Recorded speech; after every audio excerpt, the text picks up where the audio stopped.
Hai, bertemu kembali dalam channel Cikgu Ahok. Terima kasih kepada yang masih lagi setia bersama saya.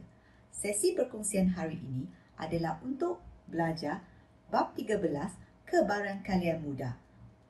Standard kandungan menentukan ruang sampel dan peristiwa bagi suatu eksperimen.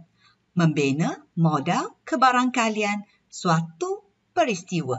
Dan seterusnya, membuat perkaitan antara kebarangkalian teori dengan kebarangkalian eksperimen. Menentukan kebarangkalian bagi suatu peristiwa. Mengapakah pengadil dalam perlawanan bola sepak melambungkan duit siling untuk menentukan pasukan yang akan memulakan perlawanan? Mengapakah bukan dadu atau benda lain? Apakah ruang sampel bagi kesudahan yang mungkin bagi lambungan duit siling? Duit siling hanya mempunyai dua permukaan, iaitu angka dan gambar. Maka senarai kesudahan bagi lambungan siling ialah angka dan gambar. Luang sampel bagi lambungan duit siling S adalah sama dengan angka dan gambar. Apa itu kesudahan? Apa itu ruang sampel? Kesudahan merupakan keputusan bagi suatu eksperimen. Ruang sampel ialah set semua kesudahan yang mungkin bagi suatu eksperimen. Bagaimana mewakilkan ruang sampel? Ruang sampel S ditulis dengan menggunakan tata tanda set. Jom, mari kita tengok soalan. Contohnya, sebiji dadu ada dilambungkan. Tulis ruang sampel bagi eksperimen ini. Apakah ruang sampelnya? Untuk lambungkan sebiji dadu, ruang sampelnya adalah 1, 2, 3, 4, 5 dan 6. Contoh yang seterusnya. 1 hari dipilih secara rawak daripada 1 minggu. Tuliskan ruang sampel bagi eksperimen ini. Apakah ruang sampelnya dalam 1 minggu? Ya, iaitu Ahad, Isnin, Selasa, Rabu, Khamis, Jumaat dan Sabtu. Ini merupakan hari dalam 1 minggu. Contoh yang seterusnya. Nombor genap yang kurang daripada 15 dipilih secara rawak. Tuliskan ruang sampel bagi eksperimen ini. Bagi nombor yang kurang daripada 15 adalah 1 sampai 15. Mana satu merupakan nombor genap? Ya, nombor genap merupakan 2, 4, 6, 8, 10, 12 dan 14. Maka ruang sampel bagi eksperimen ini adalah 2, 4, 6, 8, 10, 12 dan 14. Contoh yang seterusnya. Huruf dipilih secara rawak daripada perkataan pandemik. Senaraikan ruang sampel, kemudian nyatakan bilangan unsur dalam eksperimen ini. Apakah ruang sampel berdasarkan soalan yang diberikan? Ruang sampel merupakan huruf P, A, N, D, E, M, I dan C. Nyatakan bilangan unsur dalam peristiwa ataupun dalam eksperimen ini. Bilang ataupun kira. perkataan pandemic, iaitu 1, 2, 3, 4, 5, 6, 7, 8. Maka bilangan unsur dalam eksperimen ini adalah persamaan dengan 8.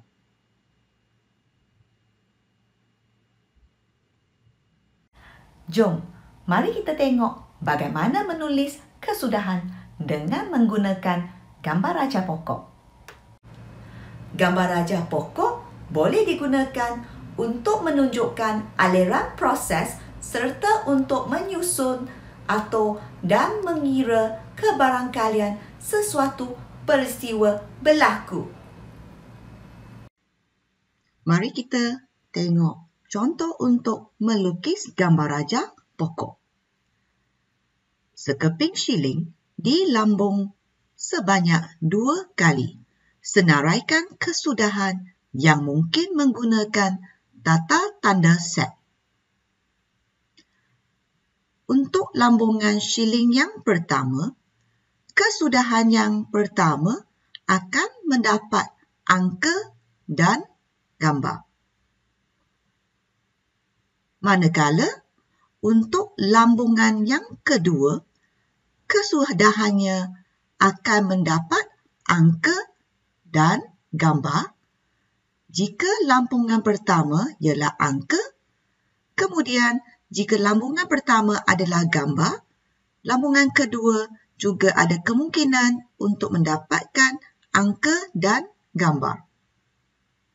Berdasarkan gambar raja pokok ini, kita boleh menyenaraikan semua kesudahan yang mungkin bagi peristiwa ini, iaitu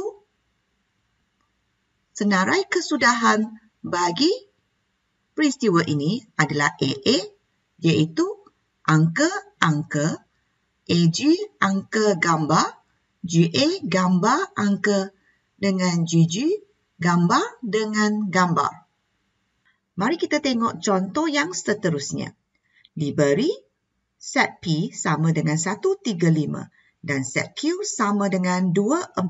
Satu nombor masing-masing dipilih secara rawak daripada set P dan Q. Tentukan ruang sampel dengan menggunakan gambar raja pokok. Untuk melukis gambar raja pokok, unsur bagi set P adalah 1, 3 dan 5. Manakala unsur bagi set Q adalah 2 dan 4. Maka kesudahan yang mungkin bagi set P dan set Q adalah 1, 2, 1, 4, 3, 2, 3, 4, 5, 2 dan 5, 4. Maka set kesudahan bagi gambar raja pokok ini adalah 1, 2, 1, 4, 3, 2, 3, 4, 5, 2 dan 5, 4. Bagaimana mencari kebarangkalian bagi suatu peristiwa? Kebarangkalian suatu peristiwa boleh dikira secara teori tanpa sebarang eksperimen. Kebarangkalian suatu peristiwa boleh dikira dengan menggunakan rumus di bawah, iaitu kebarangkalian A adalah sama dengan bilangan unsur A bahagi dengan bilangan unsur ruang sampel, iaitu PA sama dengan NA bahagi dengan NS. Jom mari kita lihat bagaimana menggunakan rumus untuk mengira kebarangkalian sesuatu peristiwa. Soalannya, sebiji dadu dilambungkan. Apakah kebarangkalian mendapat nombor genap daripada satu lambungan dadu adil? Daripada lambungan dadu, kita mengetahui bahawa ruang sampel adalah 1, 2, 3, 4, 5 dan 6. Okey, so bilangan ruang sampel iaitu bilangan unsur dalam ruang sampel NS merupakan sama dengan 6. Seterusnya, kita perlu nyatakan bilangan nombor genap daripada ruang sampel.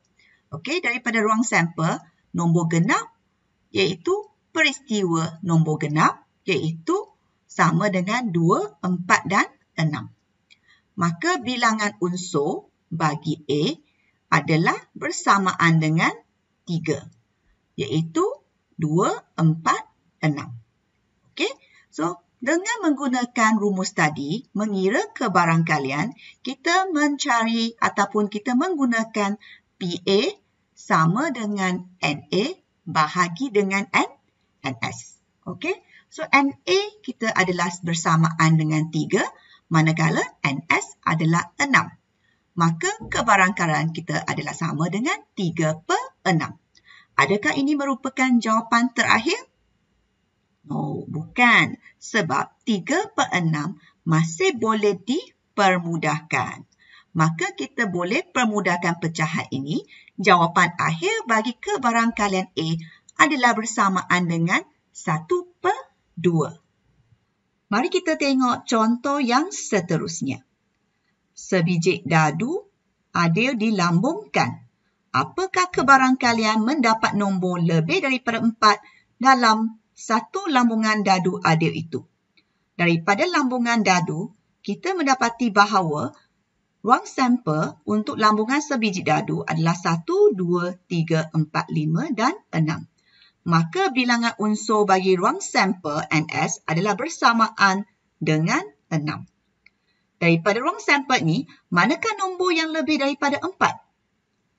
Ya, nombor yang lebih daripada 4 adalah 5 dan 6. Maka peristiwa nombor lebih daripada 4 iaitu ditulis sebagai peristiwa A adalah 5, 6. Bilangan unsur dalam peristiwa A adalah bersamaan dengan 2. Untuk menghitung ataupun mencari kebarangkalian, kita menggunakan rumus PA sama dengan NA bahagi dengan NS. Maka, jawapan akan sama dengan 2/6. Adakah ini merupakan pecahan yang termudah? Ya, belum lagi jawapan terakhir kerana 2/6 masih boleh dipermudahkan. Maka, jawapan terakhir bagi kebarangkalian mendapat nombor lebih daripada 4 adalah bersamaan dengan 1/3. Soalan yang seterusnya.